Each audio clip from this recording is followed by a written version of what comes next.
Et pneus à tous et à toutes. Bienvenue dans cette nouvelle vidéo sur la chaîne de The Nugati. Donc c'est moi, hein, pour ceux qui ne savent pas. Ça fait longtemps. Donc on va partir sur les 11 meilleurs véhicules de GTA 5. Donc que ce soit des véhicules pour... Attendez, on va déjà fermer la porte. Je peux fermer? Oui, pas de souci. Merci. Ouais, désolé, mais... voilà. Donc ça fait longtemps que j'ai pas fait de GTA 5 sur la chaîne YouTube. Donc la dernière fois que j'en avais fait, c'était pour de retour sur GTA 5. C'était le retour de GTA 5 sur la chaîne. Bon, ça compte pas les lives, voilà. Bon, ça compte les vidéos, voilà. Donc on va commencer. Donc c'est pas un top, hein. Parce qu'en fait, pour moi c'est les 11 meilleurs, mais ça se trouve il y en a, par exemple, bon, je vous dirai le premier pour moi dans le top. Mais vous avez le droit d'être pas d'accord avec moi. Je comprends tout de suite. Les 11 meilleurs véhicules là que je dis, c'est mon avis. Alors pourquoi 11? Parce que j'en avais déjà 10 de base, mais il y en a deux qui sont à peu près égalité. Donc voilà. On va commencer bah, du coup pour le premier véhicule avec. Et ouais, le Night Shark. Alors pourquoi le Night Shark? Alors pour moi déjà parce que déjà il coûte pas très cher. Il est à, bah, je vous affiche le prix. Donc voilà, 1 245 000. Vous voyez qu'on peut monter à 4, donc ça c'est cool, vraiment cool. Il est plutôt rapide, il a une mitrailleuse, donc c'est pas mal comme ça. Parce que d'habitude, par exemple, quand on va comparer avec l'insurgent pick-up armé, lui, il y a que les alliés qui sont avec nous qui peuvent tirer, enfin que les joueurs avec nous. Je veux dire, enfin, il y a que les passagers qui peuvent tirer, soit en sortant les armes par la fenêtre ou soit avec le minigun. Mais là, comme ça, le conducteur il peut tirer aussi comme les joueurs. Avec le Night Shark, on peut mettre des vitres par balle. On peut également mettre une remorque anti-aérienne, donc ça a le même effet qu'une mitrailleuse, mais en un peu plus puissant. On peut l'utiliser dans des missions de préparation, donc dans tous les genres de missions, vu que c'est pas un véhicule spécial. En plus c'est bien parce qu'il était en promo il y a pas longtemps. Vraiment, si vous devez l'acheter, achetez-le tout de suite parce que il est vraiment pratique. Après, bah, achetez-le si vous êtes pas au début du jeu parce que c'est un peu cher et c'est pas très utile pour le début du jeu. Achetez-le quand vous êtes aux alentours du niveau ouais, 100-200. Par là, ça devrait aller. Ensuite, on va passer au deuxième véhicule avec. On va commencer avec la première. Alors, il y a deux sportifs, c'est pour ça que j'ai mis égalité ces deux voitures-là. Donc, on va commencer avec ma préférée pour moi, enfin, celle que je trouve meilleure, l'Italie RSX. Alors, pourquoi Italie RSX? Parce que déjà, c'est la Krieger donc la Krieger, c'est l'un des meilleurs véhicules aussi. C'est l'Italie RSX, c'est la Krieger en sportive. C'est exactement la même voiture, sauf qu'elle est un peu plus rapide. Et qu'elle tourne. Bon, le problème, c'est qu'elle tourne. Je trouve qu'elle tourne un peu moins bien que la Krieger. Je la possède. Le Night Shark, d'ailleurs, je l'ai pas sur mon compte. Je l'ai pas. J'ai l'Italie RSX que j'ai gagné au casino, mais j'ai pas le Night Shark. L'Italie RSX, très rapide. Vraiment, elle tourne plutôt bien, ça va. Mais je trouve que par exemple, la Krieger tourne mieux. Donc si vous avez, si vous devez choisir entre super sportive et sportive, prenez Krieger parce que déjà, regardez le prix. C'est quand même abusé pour une super sportive alors que les Formule 1 sont moins chères déjà. Et elle est presque aussi chère quand même qu'une scramjet. Alors quand je dis aussi cher, c'est quand la scramjet a le prix réduit. Donc quand vous faites le convoi explosif numéro 1, normalement la scramjet devrait baisser le prix. Donc bah voilà. Je sais plus ce que je disais, désolé, parce qu'on m'a interrompu. Et bah, donc, je disais que l'Italie RSX très rapide, tourne plutôt bien, mais très cher. C'est pour ça que à l'égalité, donc d'ailleurs on va passer au troisième véhicule, à l'égalité avec l'Italie GTO. Donc Italie, voilà, Italie c'est tous les deux des Grotti. Donc Grotti dans GTA, pour ceux qui ne savent pas, c'est Ferrari. Alors pourquoi j'ai mis ce véhicule? Donc voilà, voilà le prix, voilà. Déjà parce que je trouve, elle est moins rapide que l'Italie RSX, mais elle tourne mieux que l'Italie RSX. Elle est moins chère. Elle est très performante. Franchement, achetez-la. Si vous devez acheter l'Italie RSX ou l'Italie GTO, vous savez pas laquelle acheter, achetez l'Italie GTO, qui est moins chère et qui sera plus utile que l'Italie RSX pour le début du jeu.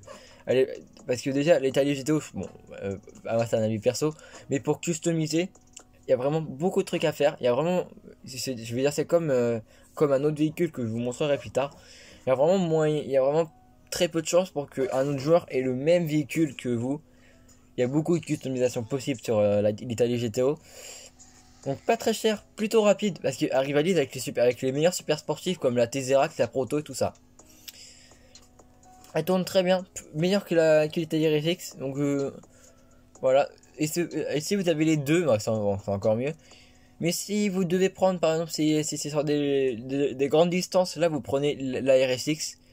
Mais si c'est sur des tournants, des loopings et tout ça, la GTO sera mieux. En casse-cou, la GTO est mieux, mais en course normale, les RSX sera mieux. Ensuite, on va passer au quatrième véhicule avec... Bon pour moi, c'est carrément le premier. L'Oppressor MK2. Oppressor MK2. Donc voilà. Donc Oppressor MK2, aussi appelé la moto volante dans le jargon. Donc pourquoi elle? Bah parce que tout simplement c'est le meilleur véhicule du jeu. On peut voler, elle va très vite, elle va à 130 km. Donc non, c'est des miles par heure. Donc pour vous faire une idée, 100 miles par heure c'est égal à 161 km par heure, à peu près. Donc Oppressor MK2 a acheté vraiment le meilleur véhicule du jeu pour moi. Bon, par contre je vous conseille d'acheter d'abord la boîte de nuit et le Terrorbyte parce que bah, si vous achetez l'oppressor, vous n'aurez pas les missiles, alors que si vous achetez l'oppressor et que vous avez déjà le Terrorbyte et la boîte de nuit, vous n'aurez plus qu'à mettre les missiles. Les missiles sont un peu chers, je crois que c'est entre 100, je sais plus exactement le prix exact, je crois que c'est 400 000, c'est vraiment très cher. Mais vraiment à acheter très rapide, très offensif, et c'est aussi le véhicule que les gens prennent le plus en ligne pour nous embêter. Et je ne l'ai pas par contre, je ne l'ai pas. Et l'Italie GTO, je l'ai pas non plus. On va passer du coup au suivant avec... Pour moi, c'est le deuxième...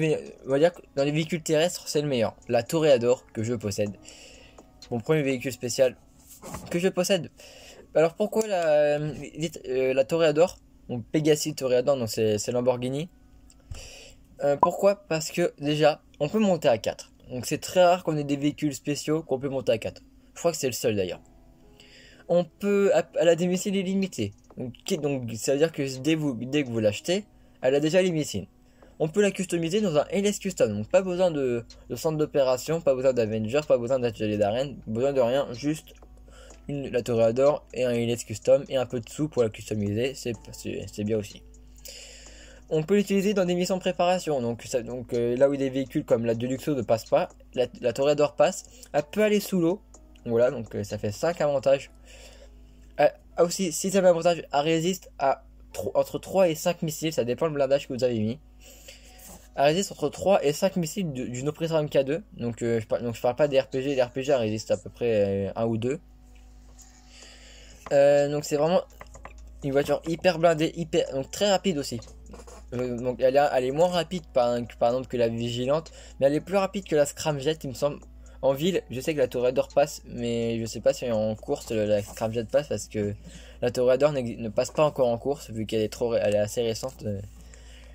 La Toreador n'est pas encore en course. Du coup, on va passer au suivant avec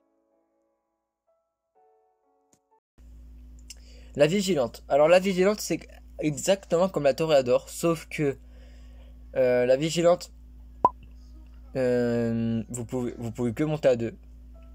Mais elle est plus rapide que la Toreador. C'est pour ça que... Bon, je mettrai Toreador quand même devant la Vigilante. Mais la Vigilante, elle a des missiles aussi, elle a des mitrailleuses. Donc elle est très rapide. Elle va à 151 km/h, enfin miles par heure avec boost. Donc voilà. Donc c'est le véhicule terrestre le plus rapide du jeu également. Attendez, je bois un coup. Voilà.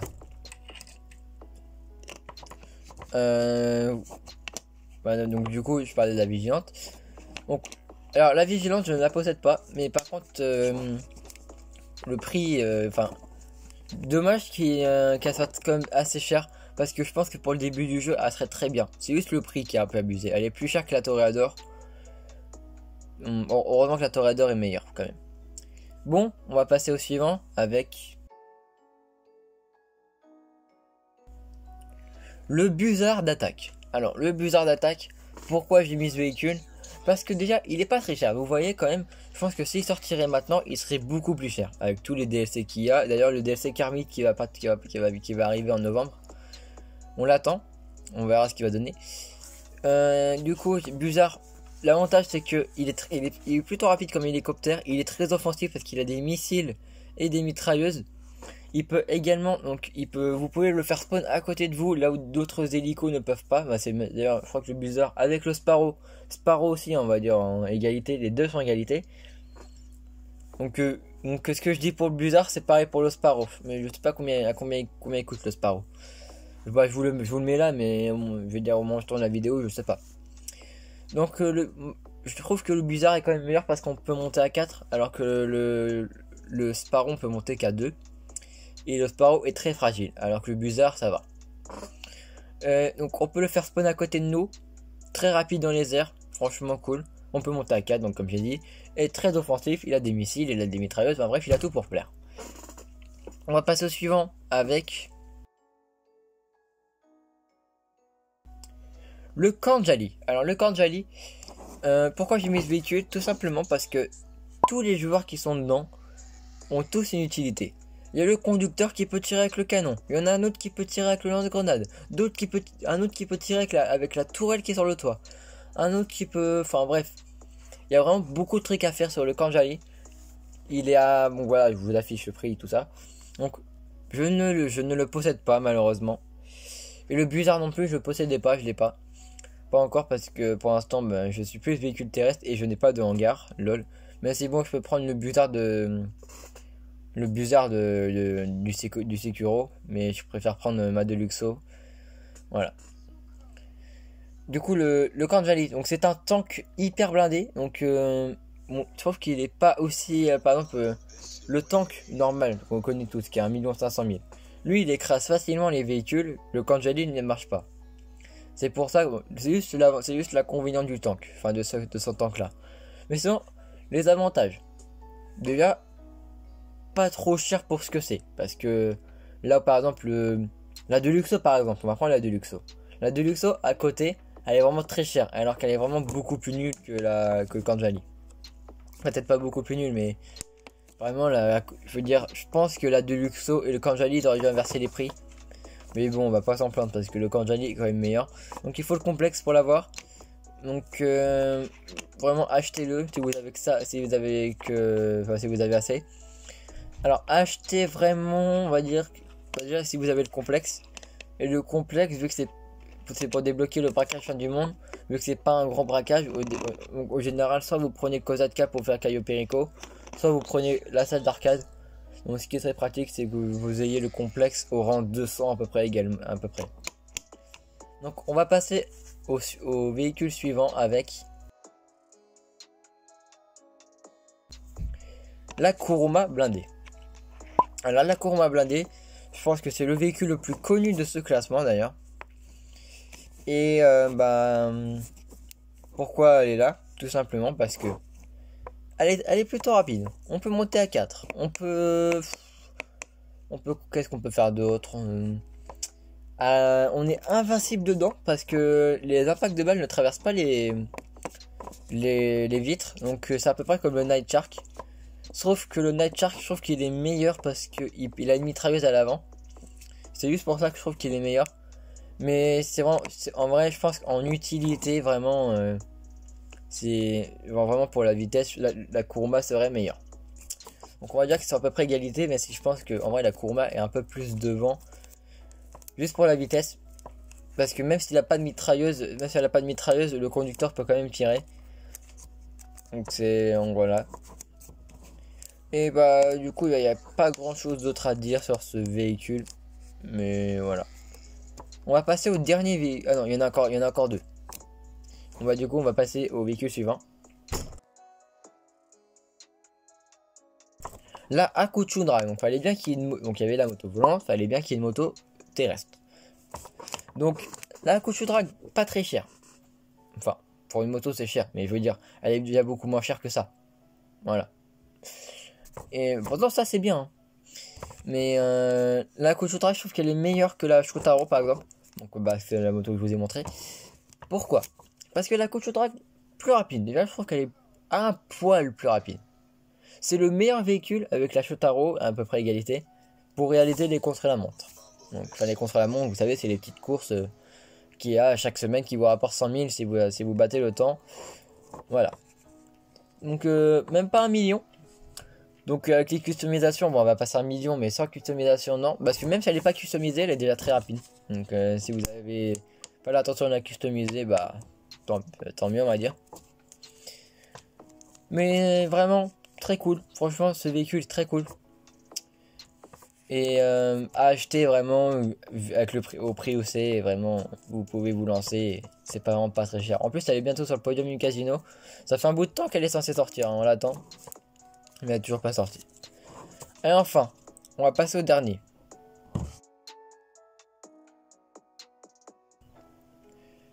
La Krieger. Évidemment, j'en ai parlé tout à l'heure. Donc la Krieger, meilleure super sportive pour moi. Vraiment, la meilleure. Avec... Alors, j'aurais pu mettre la DVST et les Merus, sauf que je trouve que la Krieger est beaucoup plus utile en termes d'accélération et de tenue de route. La DVST, à prendre si vous avez beaucoup de grandes routes. Et la Emerus, c'est vraiment à prendre si vous avez beaucoup de tournants. Enfin, voilà. Et la Krieger, c'est le mix des deux. Voilà. C'est pour ça que j'ai mis la Krieger. Donc, je la possède. Vraiment, et je suis heureux de l'avoir dans mon garage. Je la sors tout le temps, presque tout le temps. Bon, je aussi la DVST, mais je sors plus la Krieger. Donc la Krieger, très cher par contre. C'est ça qui est problématique. Si vous débutez le jeu, je vous conseille de débuter avec soit une entité XF ou une Zentorno. En super sportif, c'est les meilleurs, c'est les deux meilleurs. La Turismo R, ne la prenez pas parce qu'elle est trop basse. Donc vous allez taper, donc si vous avez des courses à faire et voilà, vous allez vous appeler tous les tremplins et finir dernier. Alors la Zentorno, elle est très rapide et la Entity XF, elle a une bonne tenue de route et elle tient très bien dans les wall rides. Bon, ça on s'en fout, c'est la Krieger qui nous intéresse. Donc la Krieger. Alors la Krieger, c'est à peu près pareil que l'Italie GTO. Il y a beaucoup de manières de la customiser, donc chacun aura son véhicule, on va dire. C'est presque impossible que vous ayez le même véhicule que quelqu'un d'autre. Il y a beaucoup de motifs en fait. C'est surtout pour ça que je dis ça. Il y a beaucoup de motifs. Il y a quoi d'autre à dire sur la Krieger à part qu'elle est parfaite quoi. Il n'y a pas grand chose à dire. Elle est parfaite. Si vous avez vraiment... Si vous voulez pas acheter la Zentorno ou la Entity XF, soit vous prenez un véhicule entre les deux, donc la Wagner on va dire fera l'affaire. Ou ça vous allez directement à la Krieger pour être bien et ne pas dépenser plus de sous à l'avenir. Moi je possède vraiment une Krieger. Donc vous pouvez. Donc, normalement vous la voyez sur mes lives. Elle est rouge avec des bandes blanches. Bon maintenant elle est plus rouge. Elle est plus rouge, elle a la couleur de mon crew. Je vous montrerai quand je ferai une vidéo sur GTA, vous la verrez. Donc voilà. Donc ça va être tout pour cette vidéo. Dites-moi si vous êtes à peu près d'accord avec mon top. Alors, j'avoue que j'aurais pu mettre le Sparrow, mais trop fragile et on peut monter à 2. Donc c'est pour ça que je l'ai pas mis. Je trouve que le Blizzard est mieux. Donc c'était soit je mettais le Blizzard, soit je mettais le Sparrow. Donc si ça vous a plu, petit pouce bleu, abonnez-vous, ça fait très plaisir. Si vous voulez que je fasse une vidéo sur mes garages par exemple, dites-le moi sur GTA, voilà. Du coup, demain pour le live, pour ceux qui sont là. Et peut-être demain pour le Cavage 3 si l'épisode arrive à sortir. Voilà. Allez, je vous dis à la prochaine. C'était The Nougatine. Portez-vous bien. Tchuss.